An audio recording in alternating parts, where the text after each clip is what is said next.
eğlen ve öğren. Merhaba çocuklar, ben Elif. Bugün sizlerle birlikte doğanın harika bir sırrını keşfedeceğiz. Yağmur nasıl oluşur? Hiç merak ettiniz mi?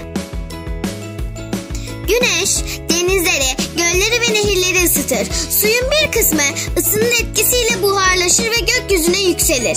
Bu olaya buharlaşma denir. Bakın, su damlacıkları mutlu mutlu gökyüzüne çıkıyor.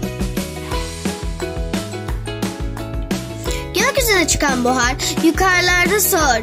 Soğuyan su buharı minik damlacıklara dönüşür. Bu küçük damlacıklar birleşip bulutları oluşturur. İşte bu aşamaya yoğuşma diyoruz. Bulutlar zamanla daha da ağırlaşır. Çünkü içleri su damlacıklarıyla dolup taşar. Artık bu damlacıklar yere düşmeye başlar. Buna da yağış diyoruz. Yani yağmurun başladığı an. Yağmur suları tekrar toprağa, nehirlere ve denizlere döner. Güneş yeniden suyu ısıtır ve döngü tekrar başlar. Bu hiç bitmeyen doğa olayına su döngüsü denir. Gördünüz mü çocuklar?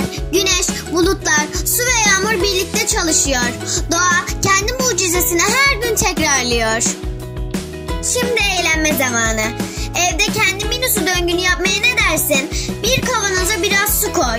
Üstünü streç filmle kapat. Güneşli bir yere koy. Buharlaşan su filmde damlacıklar oluşturacak. İşte mini yağmurum.